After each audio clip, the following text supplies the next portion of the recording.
Ready? Namo Buddhaya. Jai Bhim. So my feeling is that the Sangharama is really alive now. तो मुझे अभी ऐसा लग रहा है कि संघाराम अब वास्तव में जीवित हो गया है. The atmosphere is already quite still and quite deep. तो वातावरण जो है वो बहुत शांत है और बहुत गहरा भी है. And I must say I'm very pleased and very impressed that you've all caught the spirit so quickly. और मुझे ऐसा कहना पड़ेगा कि मैं बहुत खुश भी हूँ और प्रभावित भी हूँ कि आपने उस चैतन्य को बहुत ही जल्दी पकड़ लिया है. So today I want to talk a little bit first of all about the stupa that we intend to build out there. तो आज सबसे पहले मैं उस स्तूपा के विषय में बात करना चाहता हूँ जिसको वहाँ पे बनाने का हमने मतलब हमारा निर्धार है या हम सोच रहे हैं. Then I want to say a little bit about the 5 Mulayogas, a little bit more.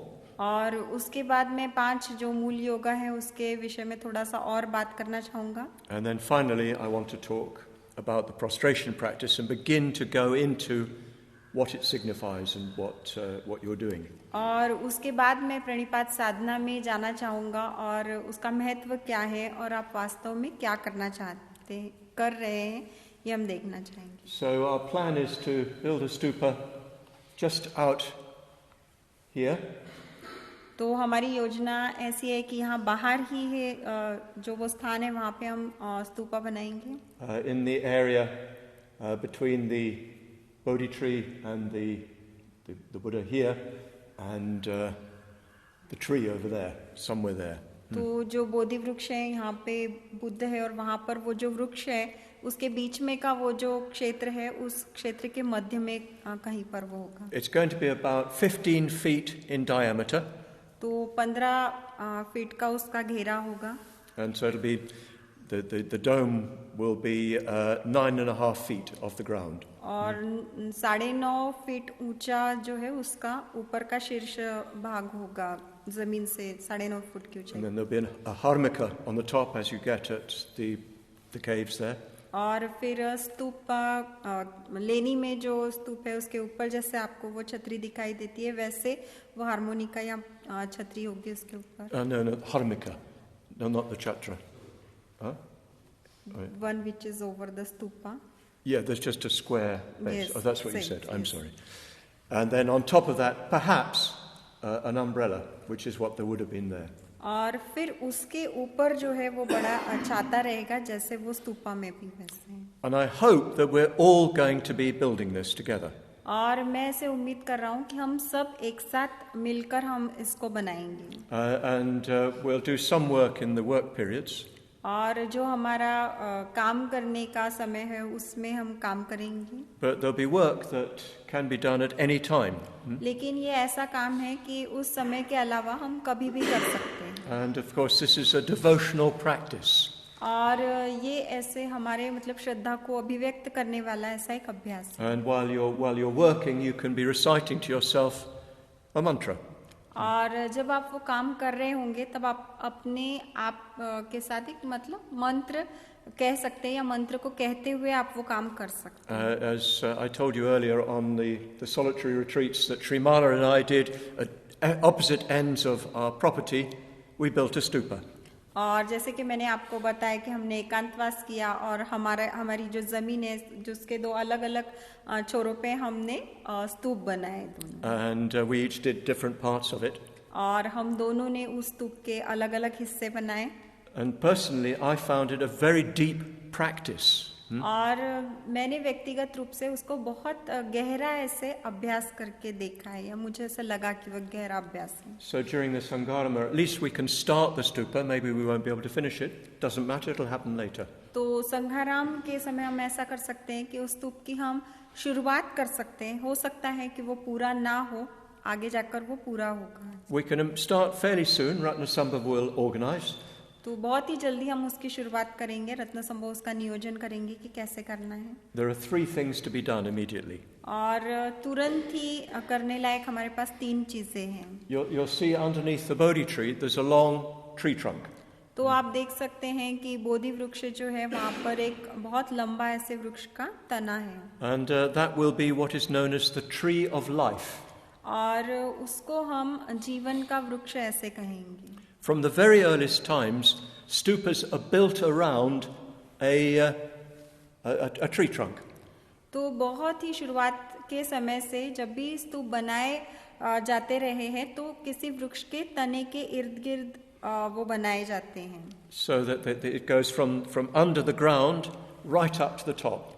तो वो जमीन के अंदर से फिर उसकी शुरुआत होती है और ऊपर तक वो जाता है. And this is supposed to be like the backbone.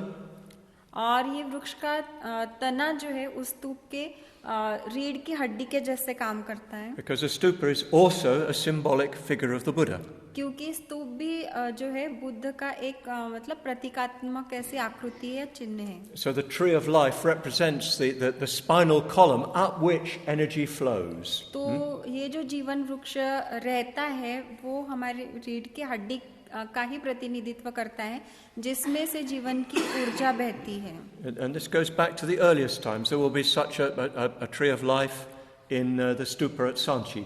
और ये कल्पना बहुत पहले की है और सांची का जो स्तूप है वो ऐसे ही जीवन वृक्ष के इर्द गिर्द बना हुआ है, चारों ओर बना हुआ है. To begin with, it was wood.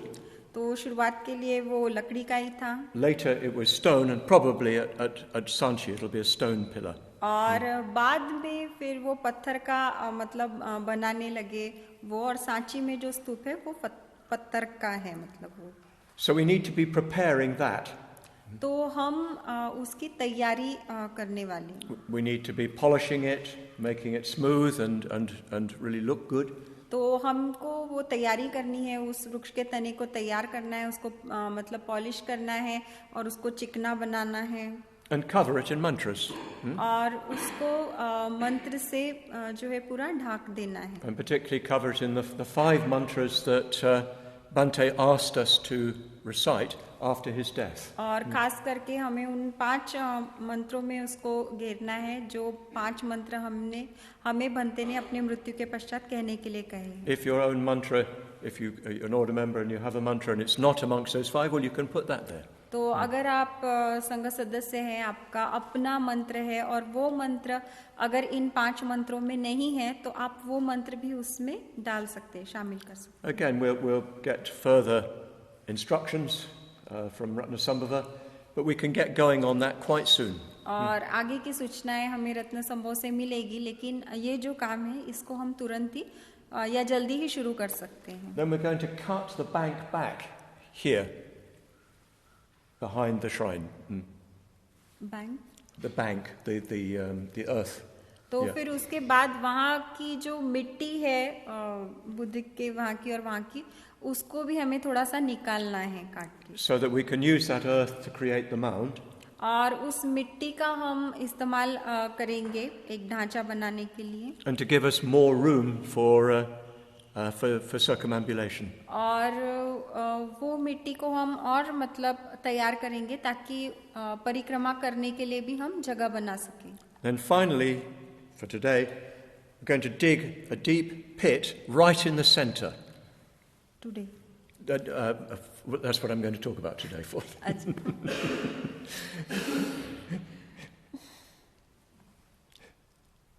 today, we're going. Finally, for what I'm going to talk about today, we'll dig a deep pit in the center of the stupa. No.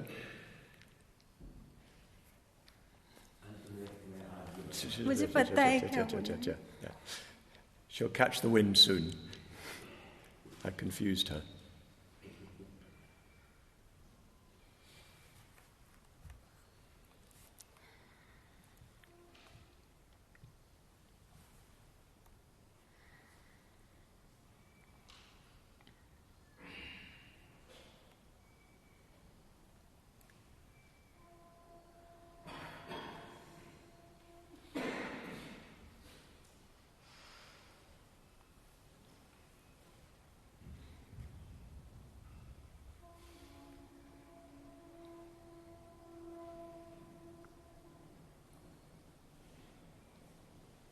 Do you want to rest? Yeah? Get another volunteer. Oh, there's Kshitivajra. Yeah? No, I'll do it. You'll do it. Not Good, good. I'm sure you will. Okay. So, we're going to dig a pit in the center of the stupa over the next few days. और आने वाले कुछ दिनों में मतलब स्तूप के मध्य में हम एक गड्ढा खोदने वाले हैं. And into that pit we're going to put this vase that I just brought in today. और उस गड्ढे में हम इस कलश को रखेंगे जो कलश मैंने आज ही लाया है. This is one of 6,200 vases that Dilgo Khyentse Rinpoche caused to be made. तो ये उन 6,200 कलशों में से एक है जो कलश दिलगो खेंसे रिम्पोचे ने बनवाए थे. And you know he was one of Bante's teachers. और आप जानते हैं कि दिलगो खेंसे रिम्पोचे जो है वो भंते के गुरुओं में से एक गुरु है. He died more than, I think it's about 15 years ago. तो मुझे लगता है कि लगभग 15 साल पहले उनकी मृत्यु हो गई है. But one of his leading disciples, Zonska Khyentse Rinpoche, said he would continue the work. लेकिन उनके जो अग्रगण्य शिष्य है जिनसार खेंसे रिम्पोचे जो है उन्होंने ये कहा कि इस काम को मैं आगे जारी रखूंगा, करता रहूंगा. It's what is called a peace vase. तो उसको जो है एक पीस वास मतलब शांति का कलश ऐसा कहा जाता है. And I don't know what's in it, but various mantras and so on. तो मैं नहीं जानता कि उसके अंदर क्या है, लेकिन बहुत अलग अलग प्रकार के मंत्र हैं. And these are being buried in 6,200 places all over the world. और ये जो है सारी दुनिया भर में 6,200 जगह पर जमीन के अंदर जो है वो गाड़े गए हैं या दफनाए गए. There's one being put at the bottom of the ocean. और एक कलश को तो समुद्र के अंदर रखा गया है. There's one somewhere very high up in the Himalayas. और एक जो है हिमालय की कहीं बहुत ही ऊंचाई पर है. And it's a way for people to express their aspiration for peace. और ये एक तरीका है लोगों के लिए कि वो जो शांति स्थापित करने के लिए प्रेरित है तो वो अपनी प्रेरणा को अभिव्यक्त करें. So that they're to be put in places that are important on this planet. तो इन कलशों को ऐसी जगह पर रखा जाना होता है इस ग्रह पर जो जगह काफी महत्वपूर्ण है. So in doing it we're linking up with many people all over the world who share the same desire for peace and harmony in the world. तो जब हम इसको कर रहे हैं तो हम उन सारे लोगों के साथ एक कड़ी बना रहे हैं इस ग्रह पर के जो शांति स्थापित करने की कामना रखते हैं. Peace amongst human beings. तो मनुष्य के बीच में शांति. Peace between human beings and the natural world. और मनुष्य और जो नैसर्गिक पर्यावरण है उसके बीच में शांति. Peace with all kinds of consciousness we just don't know about. और सभी प्रकार की चेतनाओं के साथ एक सुसंबंध जिन चेतनाओं के विषय में हम जानते भी नहीं. So in the next few days we'll be burying that. तो अगले कुछ दिनों में हम उस कलश को जो है वो वहाँ पर दफनाएंगे या गाड़ेंगे. And we'll have a special ceremony where we dedicate ourselves to peace. और हम एक खास समारोह करेंगे जहाँ पे हम अपने आप को शांति प्रस्तापित करने के लिए समर्पित करेंगे. And the world needs peace. और दुनिया को जो है वो शांति की आवश्यकता है. It needs it very, very badly right now. और अभी वर्तमान में तो बहुत ही बुरी तरह से दुनिया को शांति की आवश्यकता है. And if enough of us want it, well, it will come. और अगर हम में से पर्याप्त लोग शांति स्थापित करना चाहेंगे तो निश्चित ही शांति बनेगी. So it's our way of putting our aspiration into a concrete form.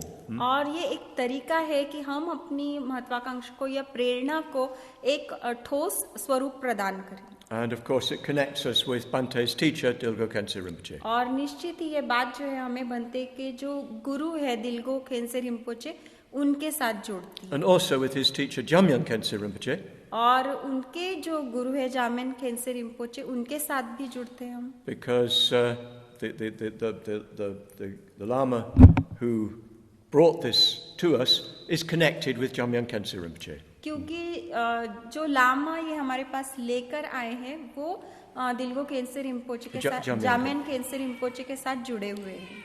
So, quite an important and significant ceremony that we're engaging in. तो काफी महत्वपूर्ण और ऐसा वो समारोह है जिस समारोह में हम सम्मिलित होने वाले हैं. Even peace with cats.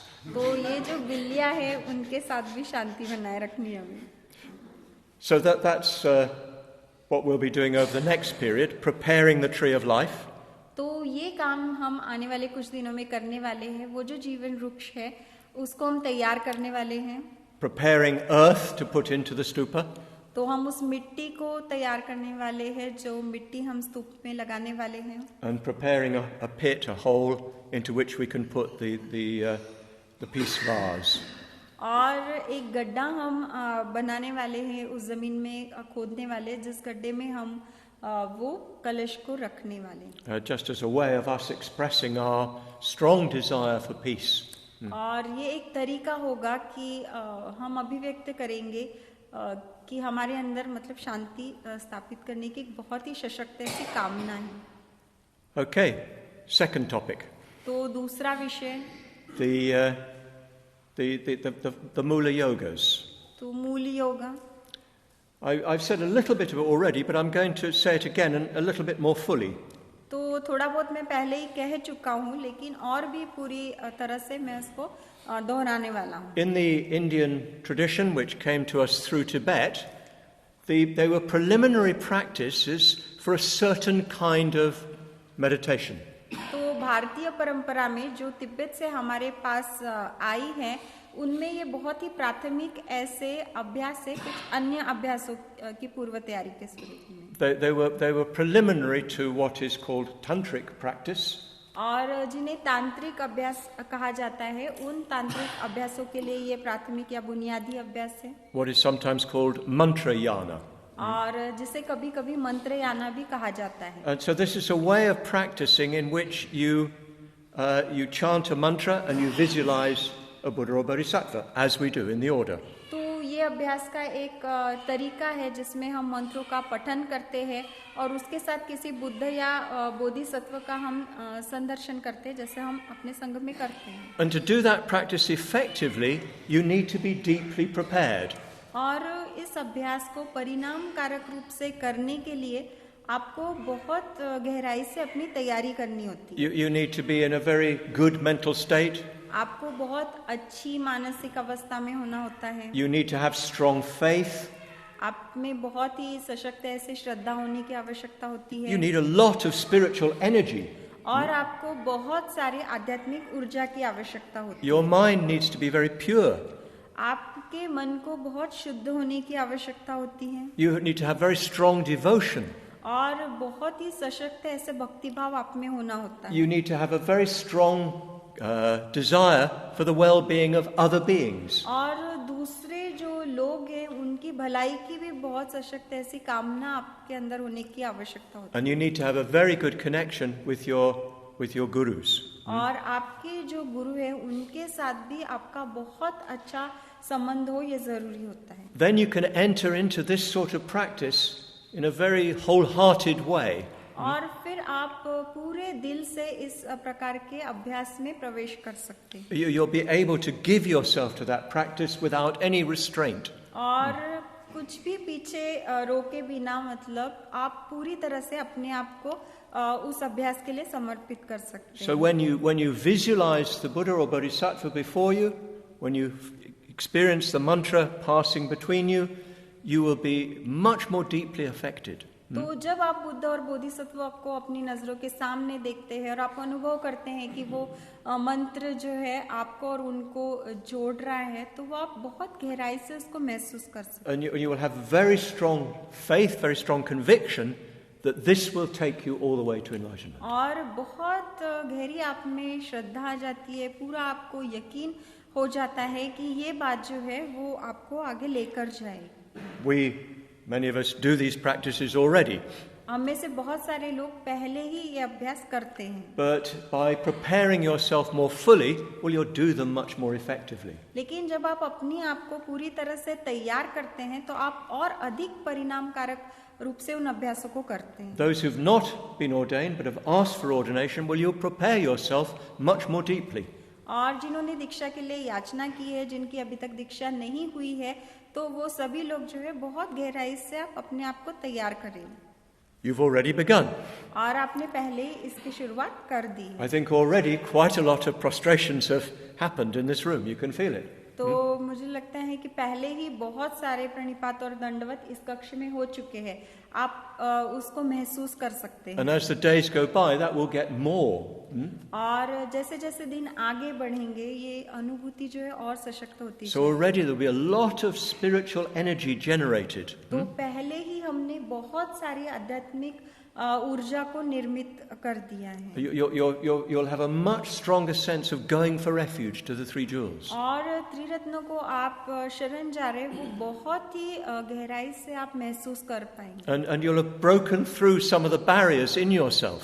और आपके अंदर आपको रोकने वाली कुछ जो अगर बाधाएं हैं, तो उन बाधाओं को भी आप तोड़ चुके होंगे। And your mind will be clean, will be purified, at least to some extent. आपका मन जो है वो मतलब साफ हो चुका होगा, शुद्ध हो चुका होगा कुछ हद तक। And well, as we do the other Mulayogas, you'll prepare more fully in other ways too. और जब हम दूसरे भी मूल योगा करेंगे, तो आप और भी परिपूर्ण तरीके से अपने आप को तैयार करेंगे। So from the point of view of the Mantrayana, these preliminaries help you to go deeper. तो मंत्रयाना के दृष्टिकोण से अगर देखा जाए, तो ये प्राथमिक अभ्यास जो आप कर रहे हैं, ये बहुत ही गहराई से आपको तैयार करेंगे। In fact, strictly in the Indo-Tibetan tradition, you wouldn't be allowed to go further until you'd done your full 100,000 of each of the five. तो भारतीय जो तिब्बती परंपरा है, उसमें अगर बहुत ही सख्ती के साथ बोला जाए, तो जब तक आप इसको पूरा नहीं कर लेते, आपको आगे का जो वो अभ्यास है दिया ही नहीं जाता है। But even before you do those 5 Mulayogas, there are 5 preparatory practices. लेकिन आप ये 5 मूल योगा करें, इससे पहले भी इन मूल योगा की तैयारी के 5 अन्य अभ्यास हैं। And these are reflections on the true nature of this life. और ये जो है चिंतन है, इस जीवन का जो वास्तविक स्वभाव है, उस स्वभाव के विषय में चिंतन करना। You reflect on death. आप मृत्यु के ऊपर चिंतन करते हैं। You reflect on the suffering that's inherent in this existence. और इस जीवन का एक अविभाज्य अंग है दुख, और इस बात के ऊपर आप चिंतन करते हैं। And so on. I'll go through them on another occasion. और इसी तरह के दूसरे भी चिंतन है, किसी दूसरे अवसर पर मैं उन चिंतनों के विषय में बात करूंगा। So you have what are called the outer preliminaries, which are these reflections. तो आपके पास जो है ये बाहरी चिंतन है, जो फिर से एक बार प्राथमिक या पहले करने वाले अभ्यास हैं। Then you have the inner Mulayogas. और फिर ये बाह्य प्राथमिकताओं के बाद आपके पास अंदर के आंतरिक मूल योगा हैं, which we've already started on with the prostration practice. और जिनकी हम पहले से ही शुरुआत कर चुके हैं दंडवत साधना के साथ। Yes, we're starting a little bit the wrong way round. तो निश्चित ही हम थोड़ा सा मतलब एक गलत तरीके से या दूसरे इसमें से शुरुआत कर रहे हैं। But we'll continue with this practice, and then later I'll explain the outer preliminaries. तो पहले हम इसके साथ ही मतलब अपना अभ्यास जारी रखेंगे, मतलब आंतरिक हम पहले कर रहे हैं, और फिर बाद में जो बाह्य प्राथमिकता है उसके विषय में मैं बाद में बताऊंगा। So I wanted to just give you an idea of how these practices are seen in the Indo-Tibetan tradition. तो मैं आपको केवल एक कल्पना देना चाहता था कि ये जो भारतीय तिब्बती परंपरा है, इस परंपरा में इन अभ्यासों की ओर किस प्रकार देखा जाता है। These practices go back to the great monastic universities of Nalanda, Vikramashila, Nagarjunakonda, and so on. तो Nalanda, Vikramshila,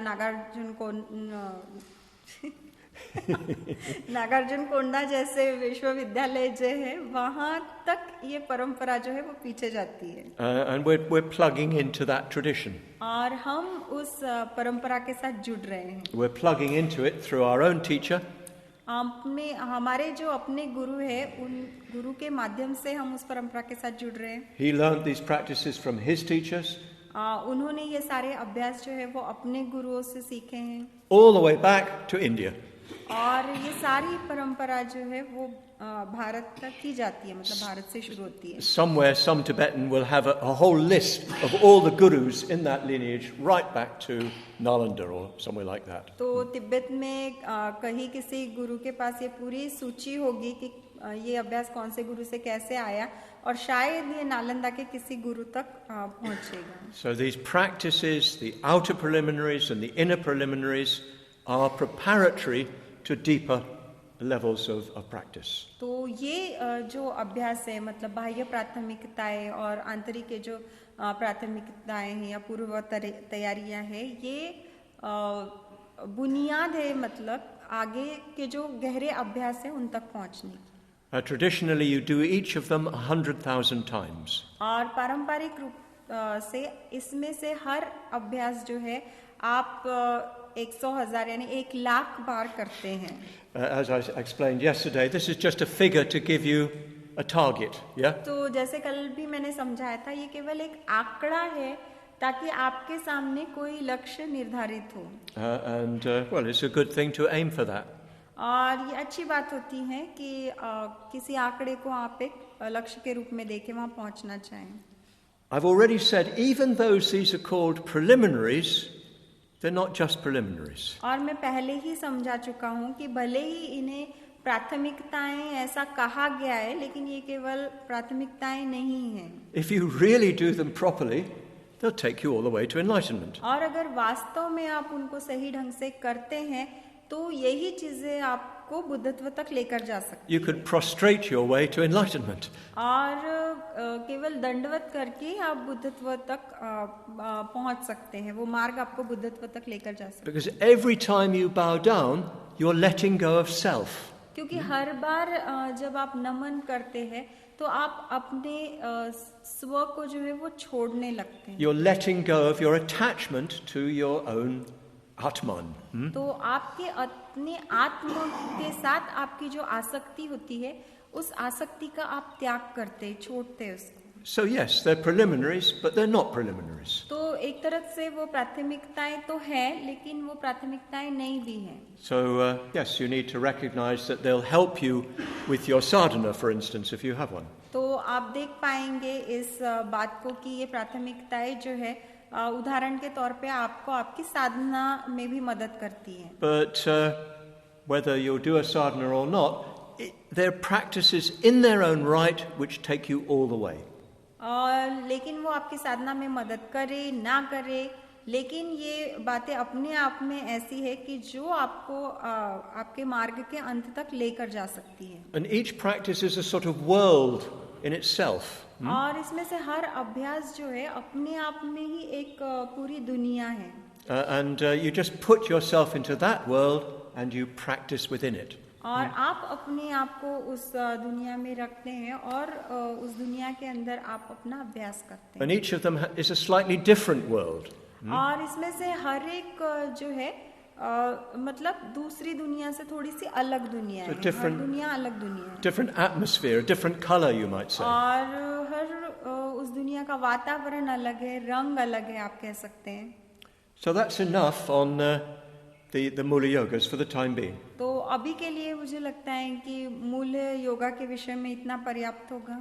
But you'll find pretty well every Tibetan you meet will do these practices. लेकिन आप देखेंगे कि तिब्बत में आप किसी से भी मिलिए, वो इन अभ्यासों को कर रहे होंगे. All those monks and nuns and lay people at Bodh Gaya, they're doing what you're doing. तो ये जो भी भिक्षु है, भिक्षुनियां हैं या सर्वसामान्य जन हैं बोधगया में, वो सब वही कर रहे हैं जो आप कर रहे हैं. Many Chinese people will also do these practices. तो बहुत सारे जो चीनी लोग हैं वो भी इन अभ्यासों को करते हैं. Anyway, let's come to our third topic. तो अब हम हमारा जो तीसरा विषय है उस विषय की ओर आएंगे. We're going to talk a little bit about the going for refuge and prostration practice that we're doing. तो जो शरण गमन है और जो दंडवत साधना जो हम कर रहे हैं उसके विषय में हम थोड़ी सी बात करेंगे. So day by day I'm going to take you through all the elements of the practice.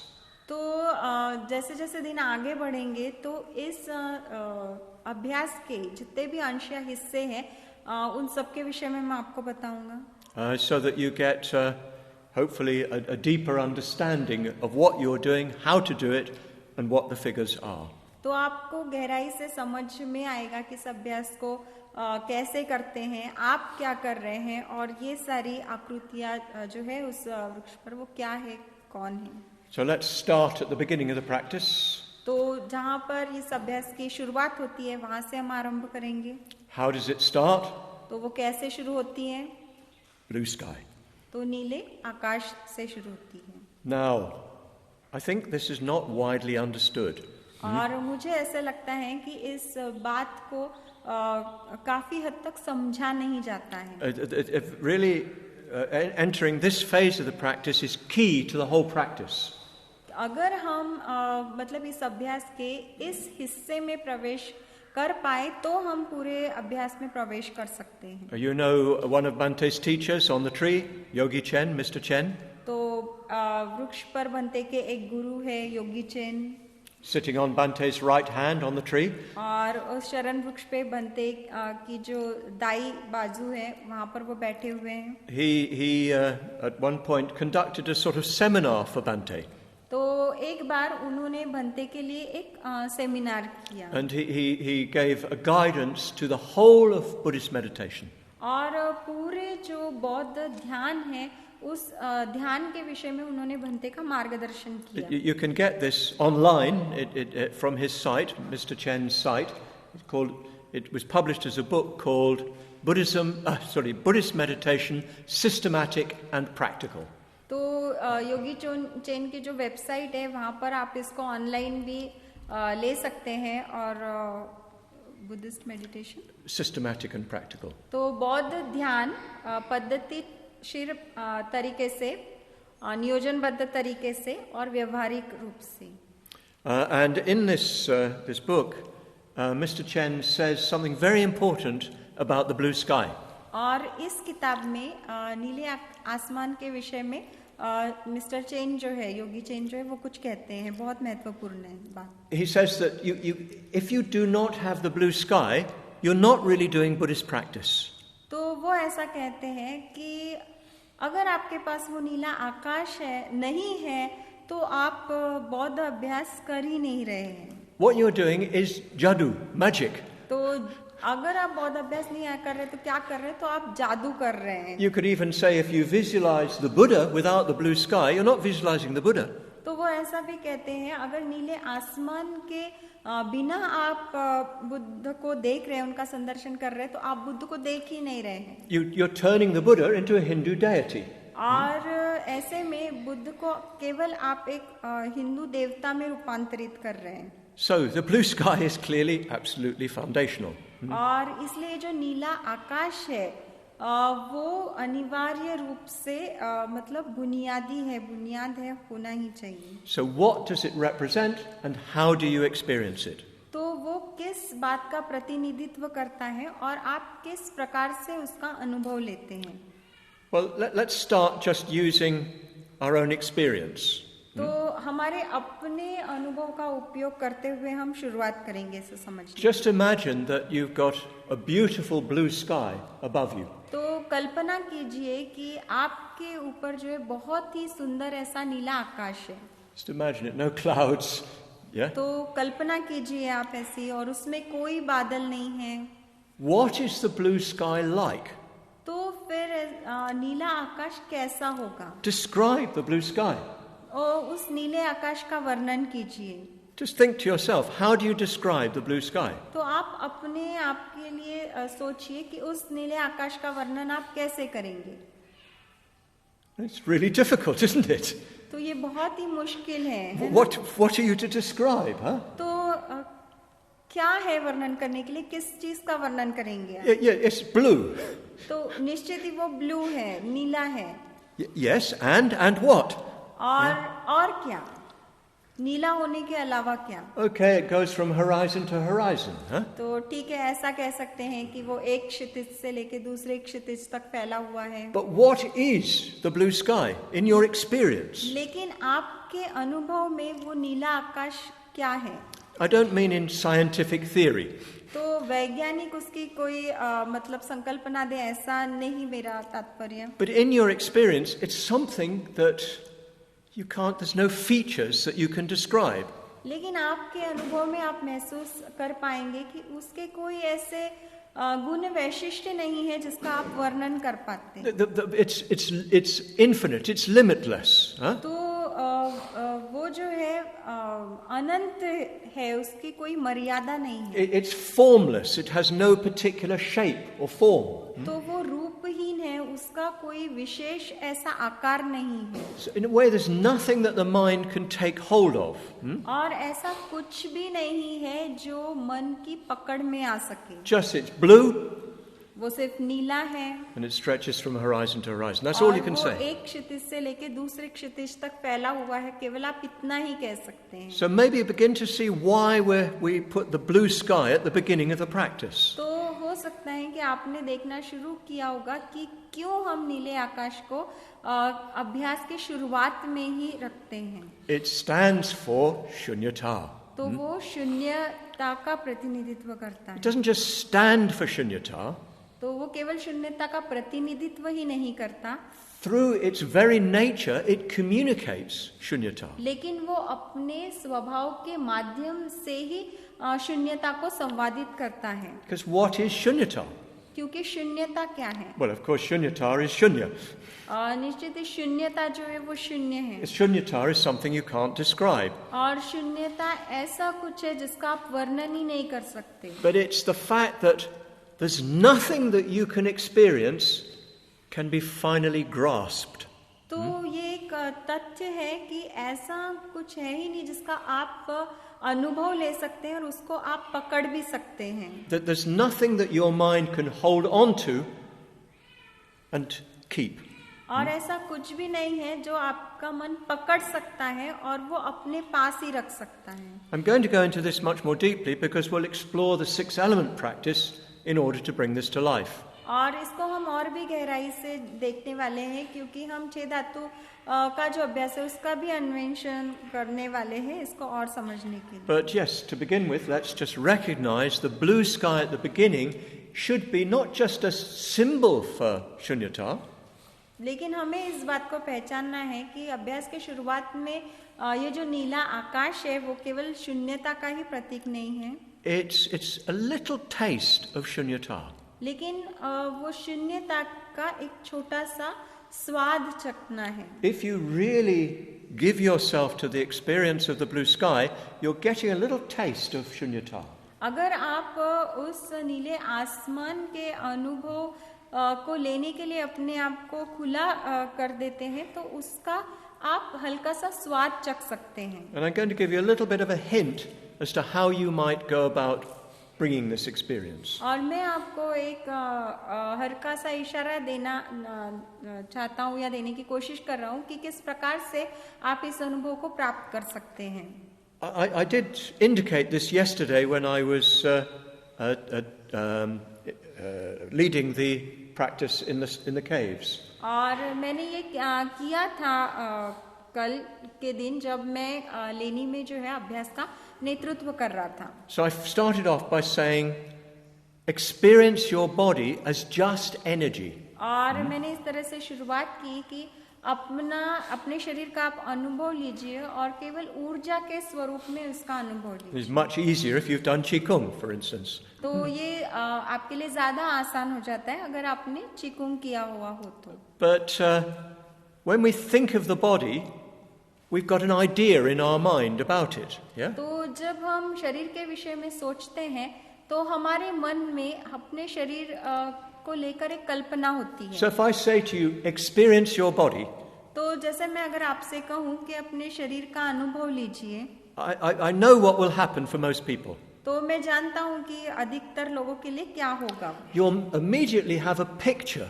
of your body. तो तुरंत ही आपके सामने जो आपके शरीर का एक चित्र या तस्वीर आ जाएगी. But that's not your body.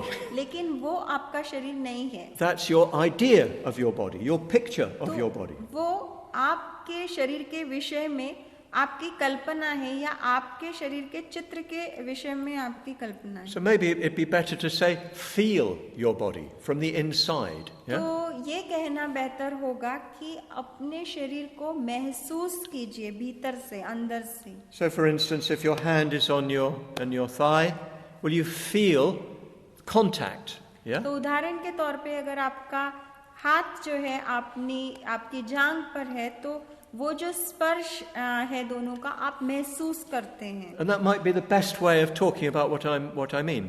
और ये शायद सबसे बेहतर तरीका है उस बात को बताने का कि मेरा क्या अर्थ है. There's a sensation of sparsha all the way through the body.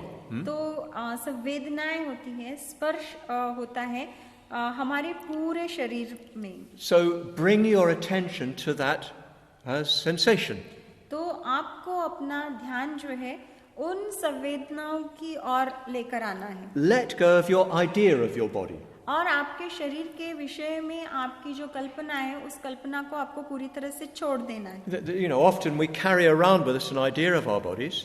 तो अक्सर हमारे शरीर के विषय हमारी जो कल्पना होती है, उसी कल्पना को लेकर हम चलते रहते हैं. And then you look in the mirror.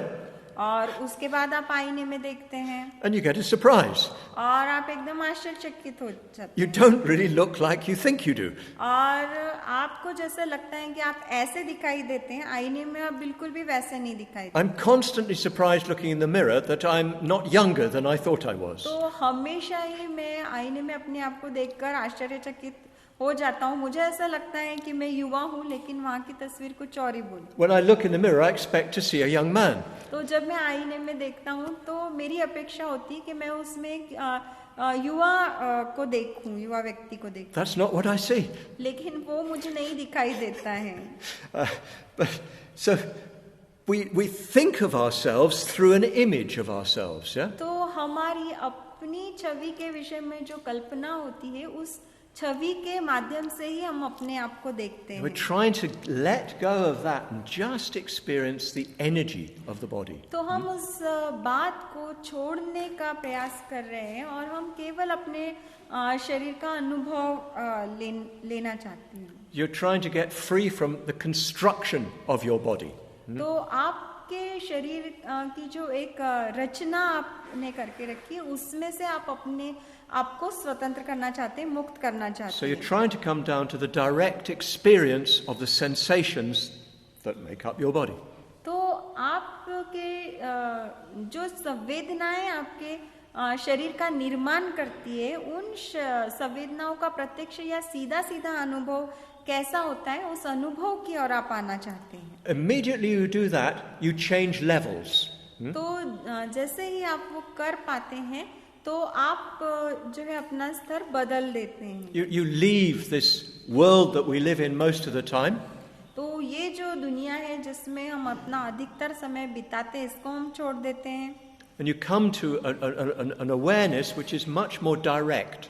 और आप ऐसी एक चेतना तक पहुंचते हैं जो चेतना प्रत्यक्ष है, एकदम सीधी है. So you've dissolved to some extent the idea of the body. तो आपके शरीर की जो कल्पना होती है, उस कल्पना को कुछ हद तक आप जो है वो घोल देते हैं, मतलब वो धुंधली हो जाती है. And these sensations, they don't stand still. और ये जो संवेदनाएं हैं, वो स्थिर या स्तब्ध से खड़ी नहीं रहती. They're constantly changing. वो निरंतर बदलते रहती है. Bhante described this in terms of experiencing a blazing mass of energy. और भंते इसको ऐसा कहते हैं कि इस प्रकार का अनुभव आपको लेना है कि ऊर्जा है, ऊर्जा का इकट्ठा आना है और वो जो है जगमगा रहा है. It's as if you're like a fire of energy. तो जैसे ऊर्जा की आप ज्वाला है. So you try to experience that. और आप उसका अनुभव लेना चाहते हैं. So you're much more in the direction of shunyata. और आप शून्यता के अधिक से अधिक, मतलब शून्यता का अनुभव लेने की दिशा में हैं. One way of thinking about shunyata is its experience without construction. तो एक तरह से शून्यता इस तरह से है कि बिना किसी रचना के एक अनुभव को लेना, without ideas, without images. तो किसी भी कल्पना के बिना, किसी भी छवियों चित्रों के बिना. So at the beginning of the practice, first of all, try to dissolve your idea of your body. तो अभ्यास के शुरुआत में ही आपके शरीर के विषय में आपकी जो कल्पना है उसको आप जो है वो धुंधला करने का प्रयास कीजिए, And experience, या उसको निकाल देने का प्रयास कीजिए. and experience this mass of energy that seems on fire. It's constantly changing. और इस ऊर्जा को आप महसूस कीजिए जैसे आग है और जो निरंतर जो है वो बदल रही है. That's the inner dimension of the blue sky. तो ये नीले आकाश का जो है वो आंतरिक पहलू है. And of course, if you're just a mass of energy, there's no direction, there's no context. तो अगर आप केवल ऊर्जा का एक गोला है तो उसकी कोई दिशा नहीं है और उसके होने का कोई संदर्भ भी नहीं है. You'll experience that you're floating. और आप ऐसा अनुभव करेंगे कि आप जो है वो तैर रहे हैं बस. And you'll be seeing the blue sky all around you. और आप अपने हर और नीले आकाश को देख पाएंगे. And this mass of energy is just floating in the midst of this sky. और ये जो ऊर्जा का गोला है उस नीले आकाश के मध्य में केवल हवा में तैर रहा है. So yes, the outer dimension of the experience is the blue sky. तो निश्चित ही इस अनुभव का जो बाह्य आयाम है वो नीला आकाश है. But it's just infinite blueness. लेकिन ये एक अनंत ऐसा नीलापन है. Without boundary. जिसकी कोई सीमाएं नहीं है. Without limit. It's without form. और उसका कोई आकार नहीं है. There's nothing that your mind can grasp onto except this blueness. और ऐसी कोई भी चीज नहीं है उसमें जिसको आपका मन पकड़ सकता है सिवाय उसके नीलेपन के. So you try to experience it as fully as you can. तो जितना पूरी तरह से आप उसको महसूस कर सकते हैं उतना पूरी तरह से आप उसको महसूस करने का प्रयास करते हैं. Of course, you're as it were visualizing the blue sky. तो निश्चित ही ये इस प्रकार से है कि आप नीले आकाश को देख ही रहे हैं कल्पना में. If you can't visualize it, you're feeling the blue sky. और अगर आप उसका मानसिक दर्शन नहीं कर सकते हैं तो आप उसको उस नीले आकाश को महसूस कर रहे हैं. But how are you experiencing it? लेकिन किस प्रकार से आप उसको महसूस कर रहे हैं? Well, it's your mind that's experiencing the blue sky. तो ये आपका मन होता है जो उस नीले आकाश को महसूस कर रहा होता है. Actually, your mind and the blue sky are the same thing. तो वास्तव में देखा जाए तो आपका मन और जो नीला आकाश है वो एक ही चीज है. That might be a little hard to grasp at the moment. तो हो सकता है इस क्षण इसको समझना थोड़ा सा कठिन हो. But where is this blue sky coming from? लेकिन ये नीला आकाश आ कहाँ से रहा है? It's coming from your mind. तो ये आपके मन से ही आ रहा है. And you're only able to see something that's limitless and formless because your mind is limitless and formless. और आप ऐसी किसी चीज को देख पा रहे हैं कि जिसकी कोई मर्यादाएं नहीं है और जिसका कोई आकार नहीं है, वो केवल इस वजह से क्योंकि आपका मन भी ऐसा है जिसकी कोई मर्यादाएं नहीं है और जिसका आकार नहीं है. Your mind is shunya. आपका मन जो है वो शून्य है. In fact, it's not really your mind. और देखा जाए तो वास्तव में वो आपका मन भी नहीं है. It's not really mind as a fixed thing. तो वो मन कोई ऐसा नहीं है कि वो एक ठोस ऐसी वस्तु है. Your awareness, consciousness itself is without limits, without form. तो आपकी जो जागृति है, आपकी चेतना है, वो ही ऐसी है कि मर्यादाहीन है, जिसका कोई आकार नहीं है, रूप नहीं है. It's shunya. वो शून्य है. So you try to experience like that. तो आप उस प्रकार का अनुभव लेने का प्रयास कीजिए. Don't think about it. उसके विषय में आपको सोचना नहीं है. Open up to this infinite blue sky. तो ये जो नीला आकाश है, अनंत ऐसा, इसके लिए अपने आप को खुला कर देना है। Realize that it's something beyond ordinary experience that you're visualizing. और इस बात को देखना है कि आपका जो मतलब सर्वसामान्य तरीका होता है चीज़ों को अनुभव लेने का, उसके परे का ही अनुभव है। You're getting a deep glimpse into the real nature of mind itself. और मन का जो वास्तविक स्वभाव है उसकी आप एक झलक पा रहे हैं गहराई से। Easy, बहुत आसान है, but it's not easy. लेकिन आसान नहीं है। It's easy to say, but not so easy to do. तो कहने के लिए आसान है, लेकिन करने के लिए आसान नहीं है। But I hope that gives you some idea about how you might approach this first stage of the practice. लेकिन मुझे लगता है कि यह आपको कुछ कल्पना देगा कि इस अभ्यास का ये जो पहला चरण है उस तक आप किस तरह से जा सकते हैं। Don't worry if you don't really understand yet. तो अभी अगर आपको समझ में नहीं आया होगा तो उतनी चिंता मत कीजिए। It'd be surprising if you did.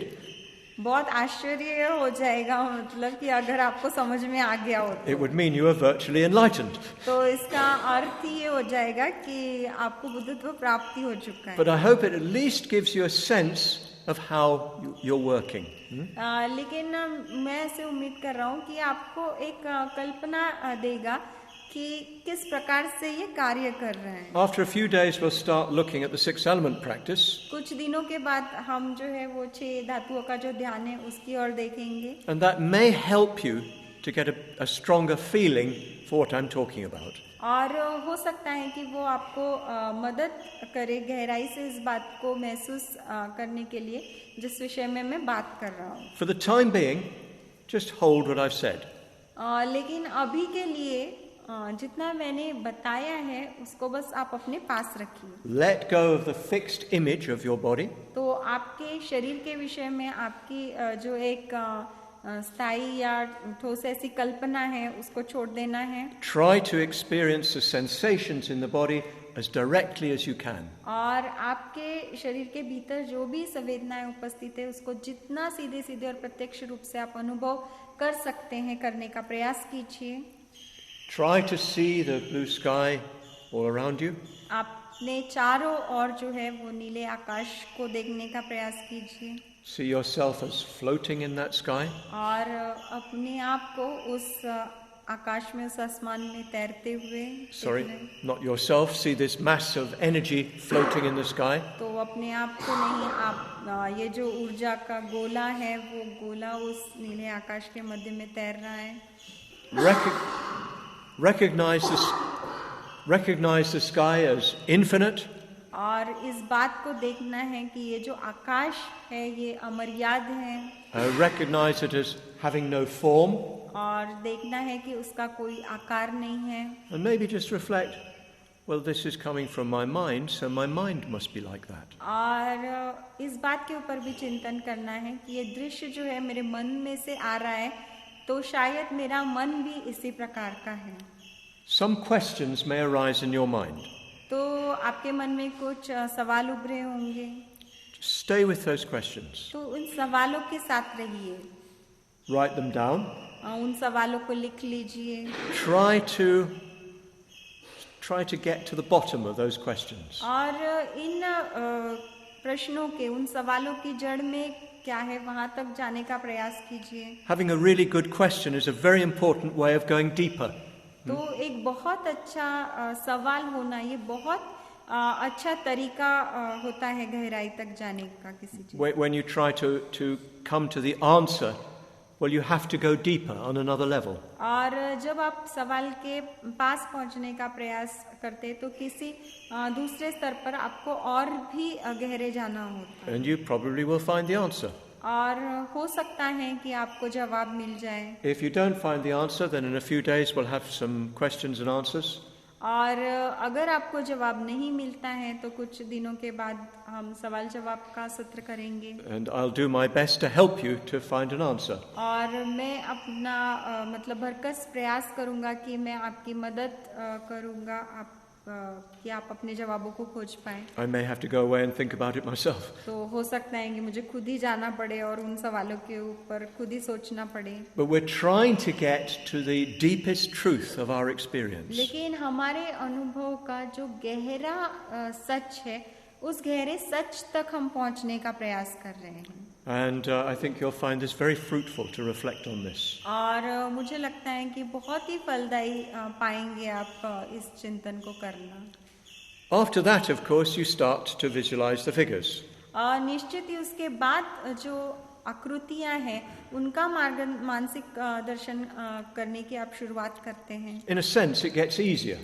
और एक तरह से अभ्यास वहां से आसान होता चला जाता है। But actually, all those figures appear out of the blue sky. लेकिन वास्तव में देखा जाए तो ये जो सारी आकृतियां जो है, वो नीले आकाश में से ही उभर कर आती है। They're not different from the blue sky. वो नीले आकाश से अलग नहीं है। They too are empty. वो खुद भी शून्य है, रिक्त है। So while you're even visualizing these figures, you're still in contact with Shunyata. और जब आप उन आकृतियों का संदर्शन कर रहे हैं, प्रत्यक्षकरण कर रहे हैं, तब भी आप उस नीले आकाश के ही संपर्क में हैं। So please do reflect on all of this. तो ये जो सारी बातें हैं, उसके ऊपर कृपया चिंतन कीजिए। Try to find the answers in your own experience. और अपने अनुभव में जवाबों को ढूंढने का प्रयास कीजिए। And later, if you still find yourself puzzled, we can talk about it. और बाद में अगर तब भी आप अपने आप को संभ्रम में पाते हैं, तो हम उसके विषय में बात कर सकते हैं। I'm sure there are some people here, apart from myself, who also know what I'm talking about. और मुझे लगता है कि यहाँ और भी लोग हैं मेरे अलावा जो उसके विषय में बात कर सकते हैं। I'm sure Mokshasara does. But yeah, talk amongst yourselves. Try to sort it out. तो आपस में बातचीत कीजिए और उसके जवाब ढूंढने का प्रयास कीजिए। Because it's not just a question of doing prostrations. तो ये केवल दंडवत या प्रणिपात करने का ही सवाल नहीं है। You're trying to get insight. आप भीतर जाने का प्रयास करें। And this is where the insight of this practice lies. और आप अंतर्दृष्टि तक पहुंचने का प्रयास कर रहे हैं, और ये अभ्यास का वो स्थान है जहाँ पर अंतर्दृष्टि है। So this is something always to bear in mind. तो ये ऐसी बात है जो आपको हमेशा याद रखनी है। Okay, back to prostrations. तो फिर से प्रणिपात, Back to the blue sky. फिर से नीले आकाश तक वापस Probably a good idea to try and experience what I've been talking about fairly soon. तो ये अच्छी कल्पना है कि जल्दी ही आप उस चीज का अनुभव ले जिसके विषय में मैं बात कर रहा था। Don't worry if it's not immediately clear. तो अगर तुरंत ही ये बातें आपको स्पष्ट ना हुई हो, तो चिंता मत कीजिए। That's part of the practice. वो अभ्यास का एक हिस्सा है। Thank you. No, let's not have clapping. No need for clapping. Yeah. Thank you.